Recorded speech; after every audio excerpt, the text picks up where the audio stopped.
இங்கு வந்திருக்கும் ஊடக நண்பர்கள், பத்திரிகை நண்பர்கள் அனைவருக்கும் முதற்க நன்றி. சின்ன படங்கள்லாம் ஓட வைக்கிறது நீங்கள் தான். இன்றைக்கி ஓடிக்கிட்டு இருக்கிறதுக்கு நீங்கள் தான் காரணம். இந்த படத்தையும் நீங்கள் தான் அதை ஓட்டி ஒரு ஜெயிக்க வைக்கணும். ஒரு புது முயற்சி உங்களுக்காக பண்ணியிருக்காங்க. இங்கே சிறப்பு இருந்தாலும் ராஜன் சார் ரொம்ப வருஷ பழக்கம், அவருடைய ஆசையும் வேணும். அன்பு சாருடைய நிறைய படங்கள் இது பண்ணியிருக்கேன், அவருடைய ஆசையும் வேணும். இந்த படத்தோட இயக்குனர் தவமணி, நடிகர், ப்ரொடியூசர், ஆல்ரவுண்டர். தூத்துக்குடி, கன்னியாகுமரி, திருச்செந்தூர் எல்லா ஊர்லேயும் போய் சூப்பராக படத்தை எடுத்திருக்காரு. வித்தியாசமான படம். எல்லோரும் இது வந்து பக்தி படமானு கேட்டாங்க. பக்தி படம் தான், ஆனால் புராண படம் இல்லைங்க. இது வந்து இப்போ இருக்கிற நடைமுறையில் சமூக படம் தான் அப்படின்னு சொன்ன நிறையா பேர்கிட்ட. இதில் மியூசிக் டைரக்டர் கலக்கியிருக்காரு. உண்மையிலே அந்த பாட்டை போடலேன்னு கூட நான் சார்கிட்ட சொல்லிக்கிட்டு இருந்தேன். அருமையான பாடல்கள். ரைட்டரும் அவ்வளோ நல்லா எழுதியிருக்காரு. ரொம்ப பாராட்ட வேண்டிய விஷயங்கள். ரொம்ப நல்லா இருக்குது. யதார்த்தமாக படம் ஃபுல்லாக தவமணி சார் நடிச்சிருக்காரு. நான் அங்கங்கே அவருடைய நண்பராக நடிச்சிருக்கேன். தேங்காய் பொறுக்கிறதுல ஆரம்பித்து வட்டிக்கு கடன் கொடுத்து பின்னாடி அதே கடன் அவருக்கே கொடுத்து அவரை கடனாளி ஆக்கி இப்படி வரும். எனக்கும் அவருக்கும் ஈஸ்வரன் கூட ஒரு சண்டை வரும். அதில் அவர் ஜெயிச்சிருவார். அதான் நல்லவங்க ஜெயிப்பாங்க, கெட்டவங்க என்றைக்குமே தோற்றுருவாங்கங்கிற மாதிரி ஒரு கதை அது. எனக்கு 2 பசங்க. நான் எவ்வளவு வட்டிக்கு அநியாய வட்டிக்கு கொடுத்து காசு வாங்கினாலும் அதை எப்படி கரைக்கணும்னு ஃபாலோ பண்ணிக்கிட்டே வந்து செய்வானுங்க. படம் ஃபுல்லாக அங்கங்கே காமெடியாக ரொம்ப சிறப்பாக எடுத்து வச்சுருக்காரு. கோவா இருந்து ஃபுல்லாக சிதம்பரம் சார் அவருக்கு ஃபுல்லாக ஹெல்ப் பண்ணி விடாமல் வேலை வாங்கிட்டார். உட்கார விடலை. ஒரு நாளைக்கு 5 சீன் காமெடி சீன் அவ்வளோ எடுத்தார். அவ்வளோ பரபரப்பான இது. ஃபோட்டோகிராஃபரை ரொம்ப பாராட்டணும். கேமராமேன் ரொம்ப அழகாக எடுத்திருக்காரு. எல்லா ஊர்லேயும் போய் எளிமையாக இந்த கிராமத்து அழகை ரொம்ப சிறப்பாக காமிச்சிருக்காரு. நடித்த அனைவருக்கும், எடிட்டருக்கும், இந்த படத்தோட பாட்டு எழுதினவருக்கும், பாடினவங்களுக்கும், மியூசிக் டைரக்டருக்கும் நான் ரொம்ப பாராட்ட தெரிவிச்சுக்கிறேன். பாட்டை போட்டு காமிச்சாங்க. இங்கே போட்டால் ரொம்ப நல்லா இருக்கும். அவ்வளோ அற்புதமான பாட்டு. படம் சூப்பரான படம். பாருங்கள். உங்கள் சப்போர்ட் வேணும். இந்த மாதிரி சின்ன படங்களையும் ஜெயிக்க வச்சிங்கன்னா அது உங்களுடைய கையில் தான் இருக்காது. எல்லாரும் வாழ்த்தணும். வணக்கம். பெரியவங்கெல்லாம் பேசியிருக்காங்க. எல்லாருக்கும் இனிய மாலை வணக்கம். நான் என்னோட name Ashifa, native Kanyakumari. So இப்போ சென்னையில் தான் இருக்கேன். டைரக்டர் சிதம்பரம் சார் ஆக்சுவலி வந்து ஆடிஷன் கூப்பிட்டுருந்தாரு. அங்கே போகும்போது அம்மா நீ அம்மா கேரக்டரில் நடிக்கணும் ஓகேவா அப்படின்னு கேட்டார். ஓகே சார், அது ஒன்றும் பிரச்சனை இல்லை, பண்ணிடலாம் அப்படின்னேன். ஓ சாமி படம் உனக்கு ஓகேவான்னாரு. ஓகே அப்படின்னு சொல்லிட்டு கன்னியாகுமரி அப்புறம் திருச்செந்தூர் அந்த சைட்லலாம் ஷூட் பண்ணாங்க. ரொம்ப நல்லா எடுத்திருக்காங்கன்னு நம்புகிறேன். மீன்ஸ் நான் நல்லா நடிச்சிருக்கேன்னு நம்புகிறேன். நீங்கள் உங்களோட கமெண்ட்ஸ் எல்லாம் அப்புறம் நடித்து முடித்ததுக்கப்புறமா சொல்லுங்கள். மீன்ஸ் இங்கே ப்ரிவியூ ஷோ போட்டதுக்கப்புறமா சொல்லுங்கள். எனக்கு இந்த படத்தில் வாய்ப்பளித்த டைரக்டர் தவமணி சார், அவர் தான் ப்ரொடியூசர். அவரோட ஒய்ஃப் கேரக்டரில் தான் நான் நடிச்சிருக்கேன். எனக்கு படத்தில் வாய்ப்பளித்ததுக்கு ரொம்ப நன்றி சார். அப்புறம் என் கூட நடித்த சக ஆர்டிஸ்ட்டு, டெக்னீஷியன்ஸ் எல்லாருக்குமே ரொம்ப நன்றி. தேங்க்யூ. பட தயாரிப்பாளர் சங்க தலைவர் திரு அன்புச்செழியன் அவர்களை பேச அழைக்கிறோம்.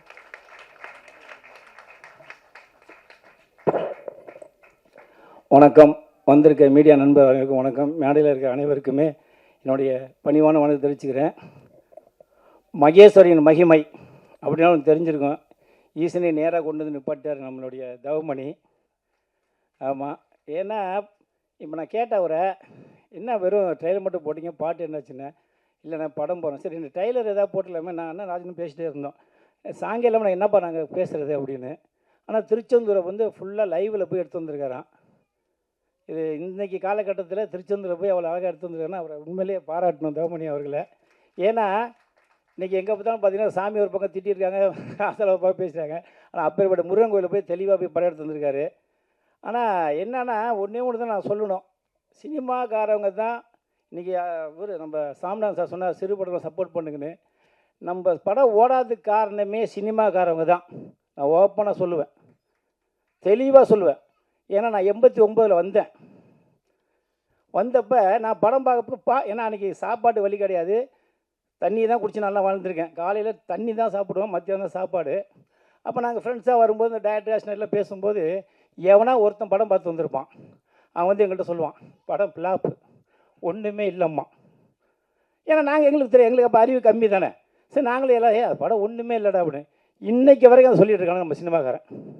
அவன் ஜெயிக்கணும், அவன் முன்னுக்கு வரணும், அவன் லைஃப்பை கொண்டு வரணும், அவன் குடும்பத்தை காப்பாற்றணும் எவனுமே நினைக்கிறது. இன்றைக்கி வரைக்கும் இந்த வடபழனிலும் சரி, இந்த பிரசாத் எதுக்கும் சரி, கோடம்பாக்கம் இன்றைக்கி நிற்கிறானுங்க.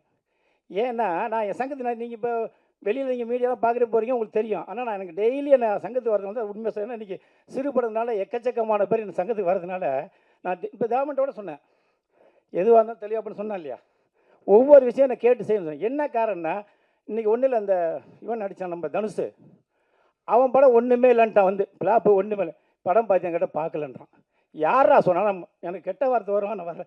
யாரும் சொன்னாங்கண்ணே, டேய் சரி டிஎன்ஏ எப்படா இருக்குது, அது ஒன்றும் இல்லைண்ணே, படம் பார்த்தியா பார்க்கலண்ணே.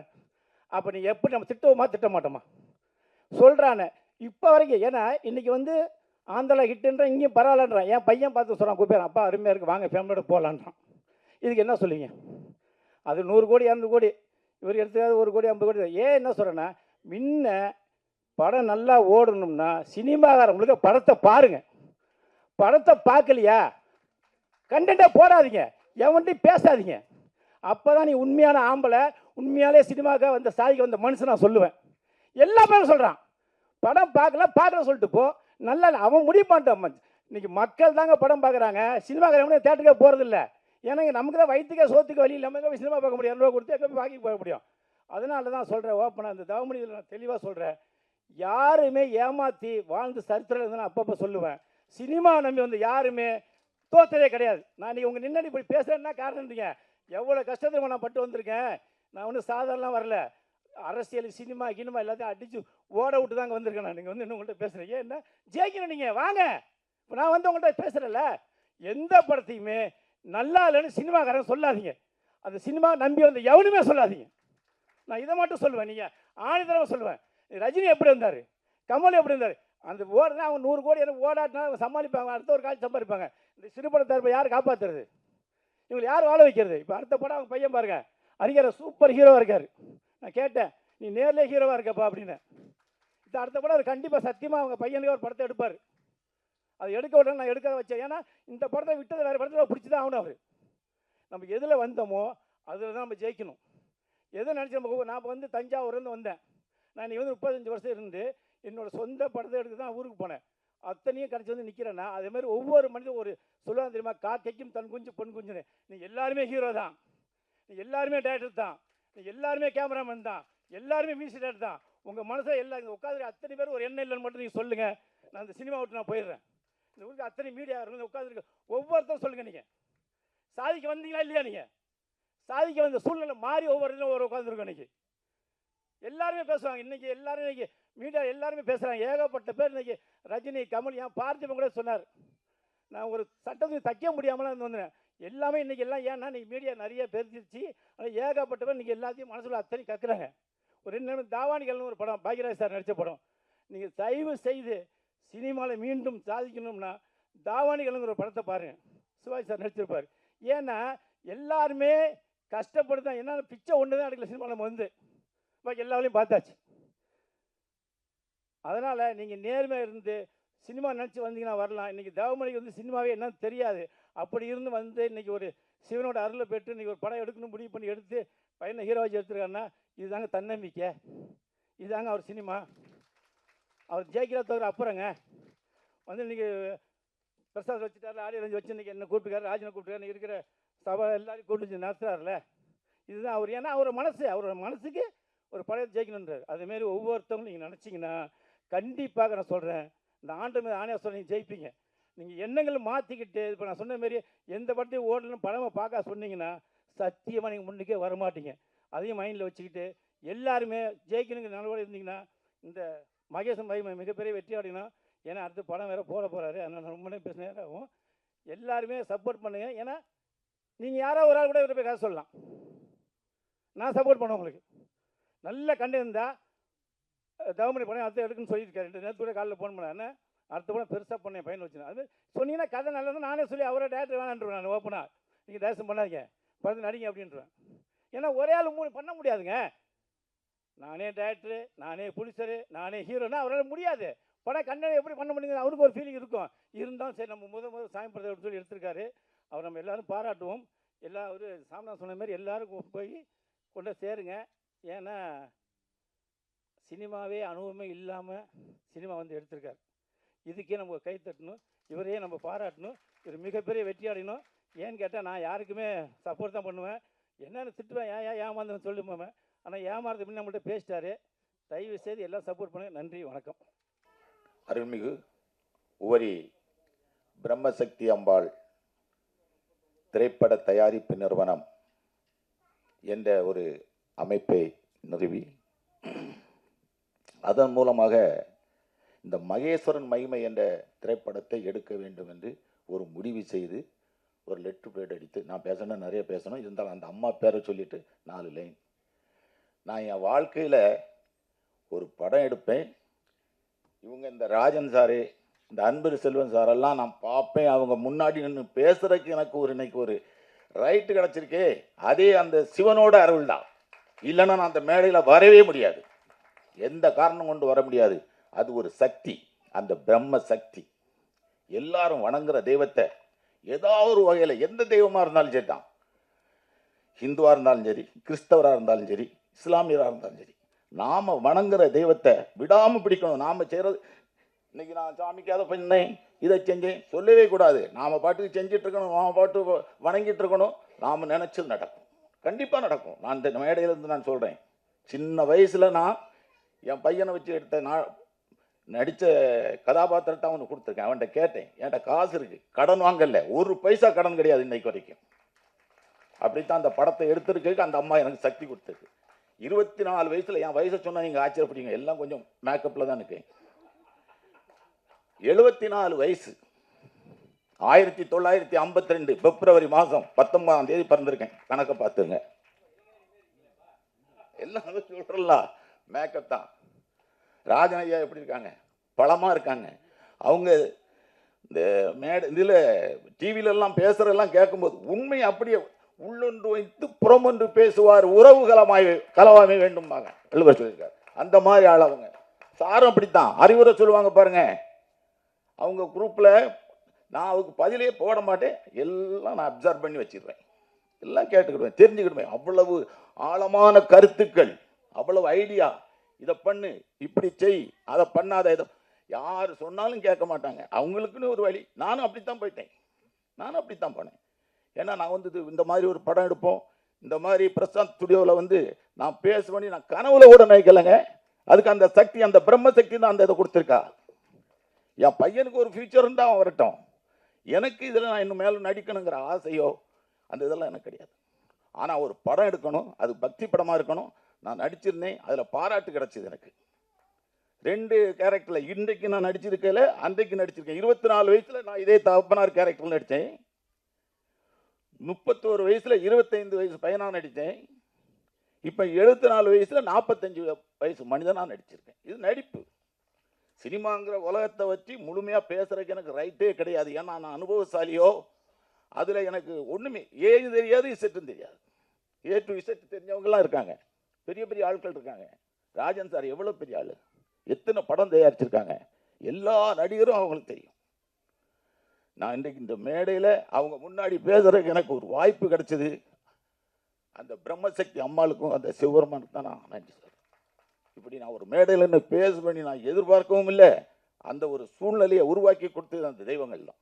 ஆனால் கோயிலுக்கு நிறைய செஞ்சுருக்கேன், நிறைய போவேன். என் குடும்பங்களுக்கு தெரியும், என்னை சார்ந்தவர்களுக்கு தெரியும். அதை நான் என்ன ஒன்று நாங்கள் சொல்கிறதுக்கு நான் விரும்புவேன். நீங்களும் அதே மாதிரி பக்தியாக எந்த தெய்வமாக இருக்கட்டும், ஒரு கல்லை வச்சு கொடுத்தா என்ன 1000 பேர் நாத்திகம் பேசுவான், நம்ம ஆத்திரம் பின்னாடி கூடாது. பிடிங்க, ஒரே படி வெற்றி கிடைக்கும் ஏதாவது ஒரு வழியில். அதுக்காக எல்லாரும் நடிகராகணும், எல்லாரும் ப்ரொடியூசராக முடியாது. ஜாதகம் இருக்கணும். எனக்கு அது இப்போ வந்திருக்குன்னு நினைக்கிறேன். எத்தனை வயசில் வந்திருக்கு பாருங்க. 24 வயசில் நினச்சேன். டைலாக்லாம் நல்லா பேசுவேன். நாடகத்தில் நடித்த உடனே சொல்லுவான் என் ஃப்ரெண்ட்ஸ் எல்லாம் வந்து, ஏய் போப்பா சினிமாவுக்கு. நான் ஒரு கான்ட்ராக்ட் 24, ஏன்னா என்னை பற்றி ரொம்ப புகழ சொல்ல விட ஐயா பெரிய ஆளெல்லாம் பேச வேண்டியிருக்கு. இருந்தாலும் நீங்கள் தெரிஞ்சால் நீங்களும் அதை கொஞ்சம் ஃபாலோ பண்ண நல்லாயிருக்கும். எல்லாருக்கும் கஷ்டத்தை சொல்லலாம், ஆனால் நான் பொய் சொல்லலை. உண்மைதான். எனக்கு போய் சொல்லவும் தெரியாது, சொல்லவும் மாட்டேன். ஜாலிக்கு பேசுவேன், நண்பர்களோட பேசுவேன், கிண்டலுக்கு பேசுவேன், கேலிக்கு பேசுவேன். என் வாழ்க்கையை பற்றியோ நடைமுறையை பற்றியோ பொய் எனக்கு வேண்டியதில்லை, பொய் வேண்டவும் வேண்டாம். 24 வயசில் நான் கான்ட்ராக்ட், பழைய காலத்து SSLC. 50 வருஷமாக தொழில் பண்ணிட்டுருக்கேன். எனக்கு 74 வயசுலேயும் நான் கான்ட்ராக்ட். எனக்கு பின்னாடி 20 பேர் 25 பேர் ப்ராஜெக்ட் ஒர்க் எடுத்து பண்ணிட்டேன். என் பிள்ளைல 3 பேரும் நல்லபடியாக இருக்காங்க. எல்லாம் செட்டில்டு ஃபேமிலி. கையில் கொஞ்சம் காசு இருக்குது, என்ன பட்ஜெட் ஆகும். அப்போ நான் அங்கே ஒருத்தட்ட போகிறேன். எனக்கு இங்கே ஒரு நண்பர் சேகர், அவரை மறக்க முடியாது, அவரும் கடவுள் மாதிரி, அவரோட ஃப்ரெண்டு சார். ஆனால் இப்போ எனக்கு என்னென்னா எல்லா பாரத்தையும் ஏன் தலையில் தூக்கி வச்சுருக்காங்க, எதுக்குன்னே எனக்கு தெரியல. நான் ஏன் தொழிலை பார்த்துட்டு இருக்கேன், இங்கே வருவேன், டப்பிங் கூப்பிடுவாங்க, வருவேன், இவங்க ஷூட் பண்ணுவாங்க, எல்லாம் போயிட்டுருக்கு. கடைசியில் டைரக்டரு எல்லாம் போட்டிருக்காங்க. அது அதையும் நான் தாங்கிக்கிறேன், ஒன்றும் இல்லை. நான் சாப்பிட்டு ஒரு வார்த்தை கேட்டேன், சார் படம் எல்லாம் முடிச்சுட்டு பட் உங்கள் பேரை டைரக்டர் நீ போடாமல் என் பேரை ஏன் டைரக்டர் நீ போடுறீங்க, படம் நல்லா இல்லையோ அப்படின்னு கேட்டேன். அதையும் நான் என்ன நினச்சிட்டேன், அந்த சக்தி தான் பார்த்துக்கணும். எதுக்கு எடுத்தாலும் நான் அதுதான் சொல்லுவேன். நான் நினச்சி இந்த படத்துக்குள்ளே வரவே இல்லை, படம் எடுக்கவே இல்லை. பையன்ட்ட மட்டும் கேட்டேன், எப்பா நீ நடிக்க அந்த கேரக்டர் பண்ணுறப்பா, சரி போடுங்க பூஜை ஆரம்பிங்க, கையில் காசு இருக்குது, கடன் இல்லை, பண்ணு. அதனால் அவங்க நிறைய பேச வேண்டியிருக்கு. நான் இன்னொரு வேளை அந்த பிரம்மசக்தி அம்மாளோட ஒரு அனுக்கிரகம் இருந்து இந்த படம் ஓரளவுக்கு ஒரு சின்ன வெற்றி, எனக்கு பெரிய லாபம்லாம் வேண்டாம், வெற்றி கிடைச்சா நீங்கள் அவ்வளோ கலந்துக்கிடணும். இதே மாதிரி பிரசாத் ஸ்டுடியோவில் நம்ம சக்தி முருகனை வச்சு நான் ஒரு மேடையை போட்டு இன்னும் ஒரு அரை மணி நேரம் நான் டைம் கேட்டு பேசுவேன், நீங்கள் எல்லாம் கேட்கணும். அப்போ இன்னும் உணர்ச்சி பூர்வமாக இருக்குன்னு சொல்லி இப்போ ராஜன் சார் முன்னாடியும் அன்பு செல்வன் சார் முன்னாடியும் இருந்து நான் அந்த பேசுகிற வாய்ப்பு கிடைத்ததுக்கு மிகப்பெரிய நன்றி அந்த இறைவனுக்கு சொல்லி விடைபெறுகிறேன். நன்றி, வணக்கம்.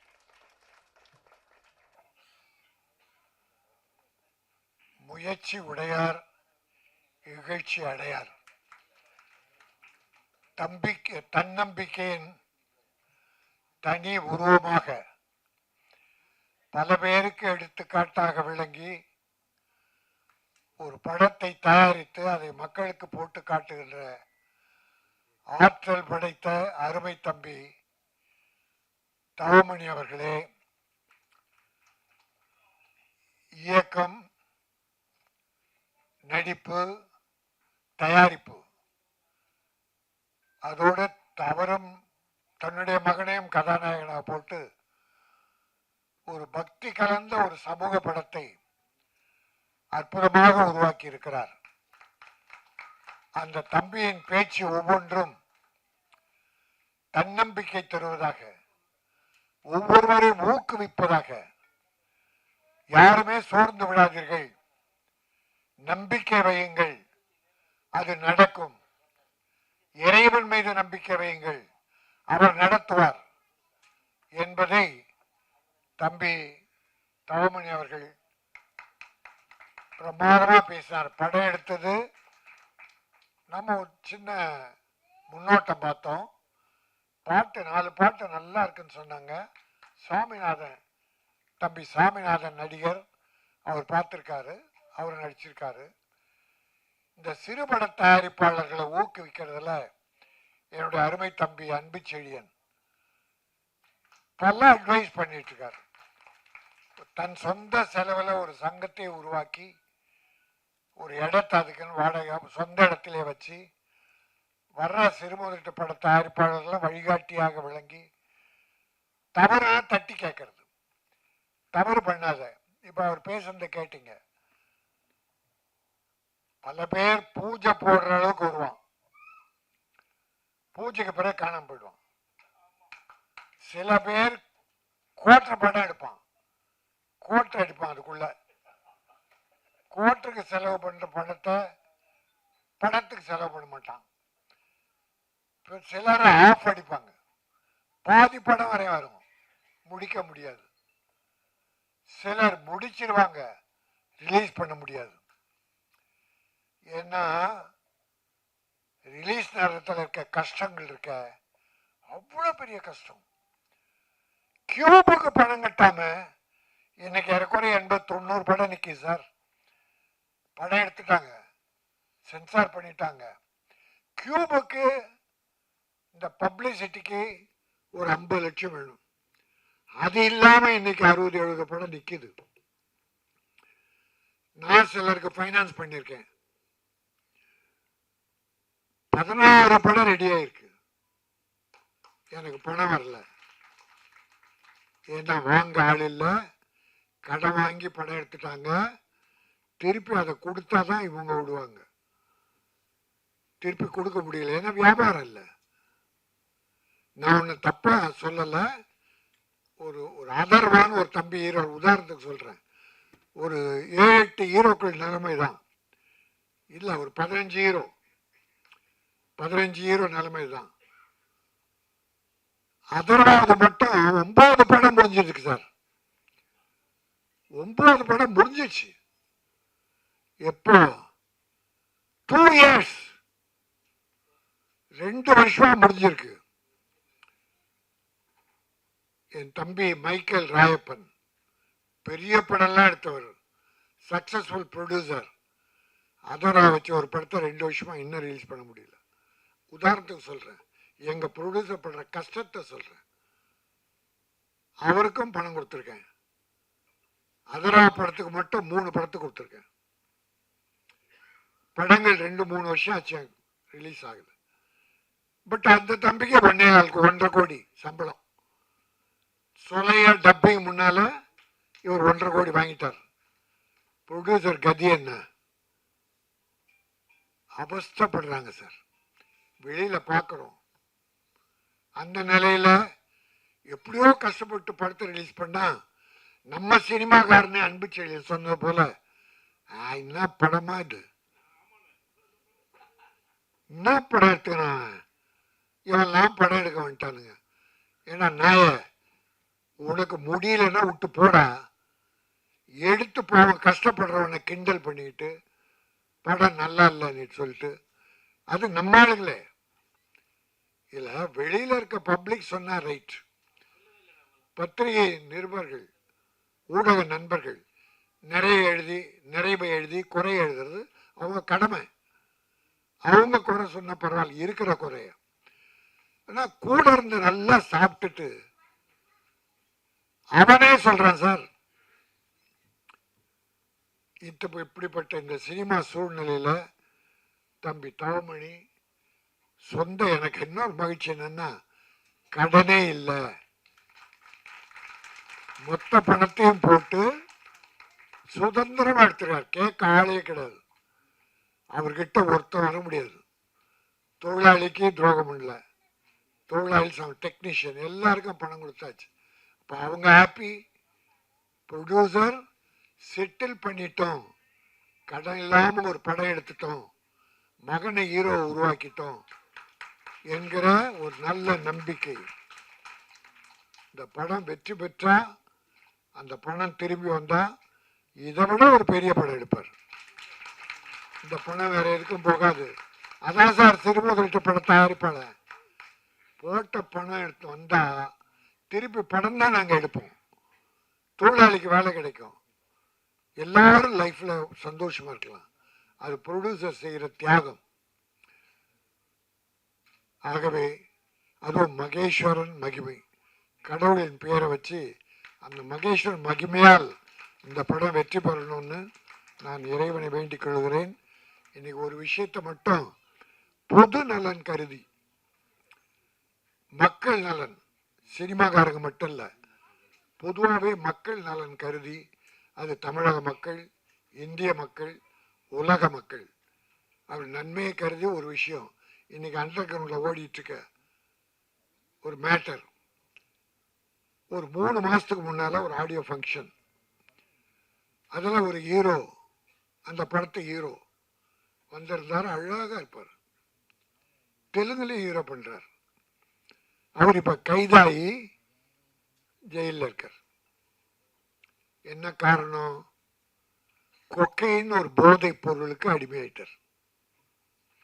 எனக்கு ரொம்ப வேண்டிய தம்பி, என் தம்பி சாமிநாதன் மாதிரி, அவனும் ஒரு நல்ல தம்பி, நல்ல பழகுவான், மரியாதையானவன், அழகன், பாராட்டினேன், மேடையில் பாராட்டினேன், அழகன்.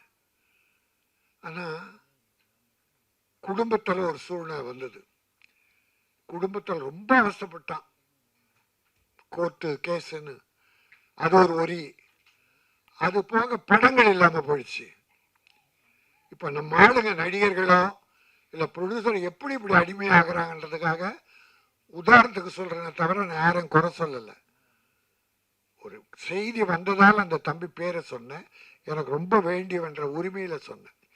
இப்படி நிறைய பேர் இருக்காங்க, நிறைய குடும்பம் கெட்டு போயிருக்கு. பிறகு அவர் என்ன பண்ணுறார், படம் இல்லைன்னும் போது ஒரு படம் எடுக்கிறார் சொந்தமாக, எடுத்து படம் முடிச்சு ரிலீஸ் ஆகலை, வியாபாரம் இல்லை. பிறகு கடன் வாங்கி படத்தை ரிலீஸ் பண்ணிட்டார், அதில் அவஸ்தைப்பட்டார். இது ஒரு ஒரி. எல்லா ஒரிசையும் தீர்க்க மதுக்கு அடிமையாயிட்டார். மது ஒரு ஒரிசை ஒழிச்சிருமா? மது உடலை கெடுக்கும், குடலை கெடுக்கும், குடும்பத்தை கெடுக்கும், மனைவி மக்களை கெடுக்கும், மனிதன் என்ற அந்த வார்த்தையை கெடுத்துரும். மதுவால வாழ்ந்தவர்கள் யாரும் இல்லை. குடியால் குடும்பம் கெட்டதை தவிர இன்னைக்கு தமிழ்நாட்டில் மட்டும் இல்லை சார், உங்களுக்கு தெரியும், எல்லாம் தெரியும். இந்தியா முழுக்க தமிழ்நாட்டில் கொஞ்சம் குறைவே சொல்லலாம். நீங்க குஜராத்தில் மது விலக்கு, ஏன்னா காந்தி பிறந்த மண்ணு, மது விலக்குன்னு சொல்றாங்க. பட் வேற நாட்டில இருந்து அங்க துறைமுகத்துல தான் வந்து இறங்கலாம், அங்கிருந்தா நாட்டு கடத்தப்படுதான். கேள்வி பத்திரிகை நியூஸ் பல பேர் சொன்னதை சொல்றேன்.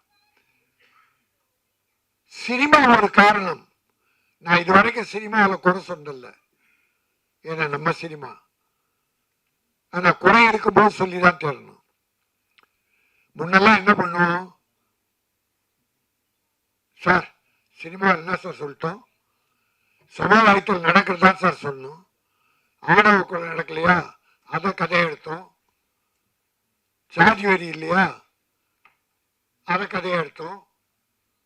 கற்பழிப்பு இல்லையா, பாலியல் பலாத்காரம் இல்லையா, அதை கதையை எடுத்தோம்னு சொல்லிட்டு இருந்தோம். இப்போ சினிமாவில் இது நிறைஞ்சு போச்சு சார். இந்த நான் உங்களை தர்ம நியாயமா கேட்கிறேன், இந்த 1 இயர்ல எத்தனை படம் சார் ரிலீஸ் ஆயிருக்கும்? 241 படம் போன வருஷம். அதுல சின்ன படங்கள் தான் குடும்ப தர்மத்தை சொல்லியிருக்கு. பெரிய படங்கள் பூரா எடுத்து பார்த்தீங்களா, என்ன படம்? வெட்டு, குத்து, கொலை, கொள்ளை, கஞ்சா கடத்தல். பெரிய ஹீரோ சார். நீ ஒரு நல்ல குடும்ப கதை சொல்லக்கூடாது? கஞ்சா கடத்தல் மட்டும் விஜய் நடிச்சிருக்காரு, அஜித் நடிச்சிருக்காரு, ரஜினி சார் நடிச்சிருக்காரு. இப்போ உங்களுக்கு கோடி, 1000 லட்சக்கணக்கான தொண்டை இருக்கான், ரசிகர் இருக்கான். நீ சினிமாவில் குடிக்கிறத காட்டினா ஒரு லவ் ஃபெயிலியர், பாருக்கு போய் தண்ணி அடிக்கிறது, காலேஜில் ஃபெயில் தண்ணி அடிக்கிறது, இதான ரெமடி? ஒன்று தோத்து போனா தண்ணி அடிக்கிறதான ரெமடி? நீங்க சினிமாவில் பண்றீங்க, உன்னை தொண்டன், ஒரு ரசிகன், என் தலைவரே அடிச்சாடுறா. நான் எல்லாரையும் சொல்ல, ஒரு 70% இப்படிதான் சார் இருக்கு. 70% இப்படிதான் இருக்கு. நாடு குட்டிச்சவராக இருக்கு. இந்த 1 இயர் நீங்க சொல்லுங்க, இல்லைன்னா எனக்கு சொல்லுங்க, எத்தனை சினிமாவில் கடத்தல் சார்? ஹீரோ ஒரு துப்பாக்கி வச்சிருக்கான் சார், 50 பேர் கையில துப்பாக்கி, அறிவாளுக்கு உண்டு, இவ்வளவு நிலமா வச்சுக்கிட்டு ஹீரோ மேல படாது. ஆனா ஹீரோ சுடுவாரு, ஒரு குண்டுக்கு 100 பேர் விழுவான். அவன் ஹீரோ ஒல்லியா இருப்பான், 80 கிலோ, 120 கிலோ ஆளு 10 பேர் வர்றான் சார். இப்படின்னா இப்படி வீசினா 10 பேர் வர்றான் சார். என்ன சார் அக்கிரமமா இருக்கு? இதை பார்த்து சமுதாயம் கெட்டு போகுதா இல்லையா? இப்போ குடி வர வந்துடுச்சா? இளைஞன் 18 வயசு பையன்ல குடிக்க ஆரம்பிச்சிட்டான், கட்டுப்பாடு இல்லை. காலேஜ் ஸ்டூடெண்ட்ஸ் குடிக்க ஆரம்பிச்சிட்டாங்க சார். வெட்கி தலைவன் ஒரு தாத்தாவா, குழந்தைகள் 6 பேர பிள்ளைங்க எனக்கு எல்லாம். என் ஸ்கூல்ல 500 பிள்ளைங்க படிக்கிறாங்க, பேர பிள்ளைகள். என் ஸ்கூல்ல படிக்கிற பிள்ளைங்க என் பேர பிள்ளை தான். அத்தனை பேருக்கு நான் பொறுப்பு. ஆனா நாட்டில் இன்னைக்கு கவர்மெண்ட் ஸ்கூல்ல பையன் குடிக்கிறான் சார் டேபிள் உட்காந்து, நாம டிவியில பார்த்தோம். காலேஜில் குடிச்சிட்டு வெட்டிக்கிறானுங்க சார். குடியால் இந்த நாடு கெட்டு குட்டிச்சோர் ஆயிடுச்சு. அப்படின்னா நான் தமிழ்நாட்டை மட்டும் சொல்றேன்னு நினைக்காதீங்க. தமிழ்நாட்டில் மட்டுமல்ல, நான் தமிழக முதல்வரை கையெழுத்து வேண்டி கேட்டுக் கொள்ளுகிறேன். பல பேட்டியில சொல்லியிருக்கேன். தமிழ்நாட்டில் மதுவிலக்கை கொண்டு வந்து மக்களை காப்பாற்றுங்கள். அவர வசதி இருந்தா நிச்சயம் செய்வார். தமிழக முதல்வருக்கு அந்த எண்ணம் இருக்கு. ஆனால் இங்க மூடிட்டாங்கன்னா பக்கத்துல புதுச்சேரி, அங்க ஒசூர் தாண்ட பெங்களூர், இங்க கேரளா, ஆந்திரா, பார்டருக்கு போயிடுறேன் சார் நம்ம பஸ் ஏறி. அப்புறம் இந்த பணம் எப்படியோ எங்கேயும் அழிஞ்சு போகுது. இந்தியா பூராவிலும் நான் பிரதமர் மோடி அவர்களை நல்லா பண்றீங்க, பிரதமர் மோடி அவர்களே நல்ல திட்டங்கள் பண்றீங்க. ஆனால் மதுவிலக்கை தேசிய கொள்கையாக வைத்து, மகாத்மா காந்தி பிறந்த மண் குஜராத், அந்த குஜராத்தில் பிறந்தவர் தான் மோடின்றாங்க, அமித்ஷான்றாங்க. அந்த குஜராத் மண்ணுக்காவது, காந்தி பிறந்த மண்ணுக்காவது இந்த மதுவிலக்கை அகில இந்தியாவில் மூடுங்க. ஒரு கூலி தொழிலாக பிராந்தி கிடையாது சார். படிச்சவங்க கொஞ்சம் பேர் தான், ஒரு 20%, 25%. கூலி தொழிலாளர்ல வண்டி எடுக்கிறவன், கொத்தனாரு, வேலை முடிச்சுட்டு கூலி வாங்கி நேரம் வீட்டுக்கு போற சார். அவன் பிராந்தி கடைக்கு போறான் சார். குடிச்சிட்டு தெருவில் விழுந்து கிடக்கிறான், வீட்டில் பொண்டாட்டி அடிக்கிறான், குழந்தைகளை அடிக்கிறான். கலவர பூமி ஆயிடுச்சு சார். அதனால் இது ஒரு வாய்ப்பா கிடைச்சதால அது உங்கள்கிட்ட மனம் திறந்து பேசணும். தப்புனா தயவுசெய்து மன்னிச்சிருங்க. பொது நலன் கருதி இந்த நாடு நல்லா இருக்கணும்னா குடி இந்தியா பூரா இருக்கக்கூடாது. அதை பிரதமர் மோடி அவர்கள் கண்டிப்பாக செய்து மக்களை காப்பாற்ற வேண்டும். நீங்க என்ன நல்ல திட்டங்கள் கொண்டு வந்தாலும் குடி இருந்தாலும் அழிஞ்சிடும் சார், பிரயோஜனம் இல்லை சார். அவன் உழைச்சி அவன் வாங்கி கொடுக்கட்டான் சார் வீட்டுக்கு. அவன் உழைச்சி குடிக்கு கொடுத்துருவான். குடியில வர வருவாயை நம்ம இனம் கொடுக்கிறது என்ன தர்மம்? ஆகவே நல்ல எண்ணம் கொண்டு மக்கள் மீது அக்கறை கொண்டு இந்த வார்த்தைகளை நான் இங்கே உங்களிடத்தில் வேண்டுகோளாக வைத்தேன். எல்லோரும் ஒருமித்த குரலோடு, இளைஞர்கள், அப்துல் கலாம் வேண்டாம் சார், இந்தியா வல்லரசு ஆகணும்னா இப்போ இவன் குடிச்சு கெட்டு குட்டிச்சோரானா எப்படி வல்லரசு ஆகும்? ஆகவே நல்ல நாடு இந்தியா, அதிலும் சிறந்த நாடு தமிழகம். இந்தியா முழுக்க உயர்ந்து இருக்க வேண்டும், குடியில்லாத நாடாக இருக்க வேண்டும். நல்ல குடிமக்கள், சிட்டிசன்ஸ் இந்த நாட்டை காப்பாற்ற வேண்டும். உலகில் வல்லரசாக இந்தியா விளங்க வேண்டும் சொல்லி மகேஸ்வரன் மகிமை தம்பி தவமணியை காப்பாற்ற வேண்டும். இறைவன் காப்பாற்றுவான். நல்ல மனம் கொண்டவர். அவர் அடுத்து படம் எடுக்க வேண்டும், தொழிலாளர்களுக்கு வேலை கொடுக்க வேண்டும், பல டெக்னீஷியனை உருவாக்க வேண்டும் என கேட்டு இவ்வளவு நேரம் பொறுமையாக கேட்ட சண்டே பல பொழுதுபோக்கு இருந்தாலும் அதெல்லாம் விடுத்து தவமணிக்காகவும் மற்ற நண்பர்களாக வந்திருக்கீங்க.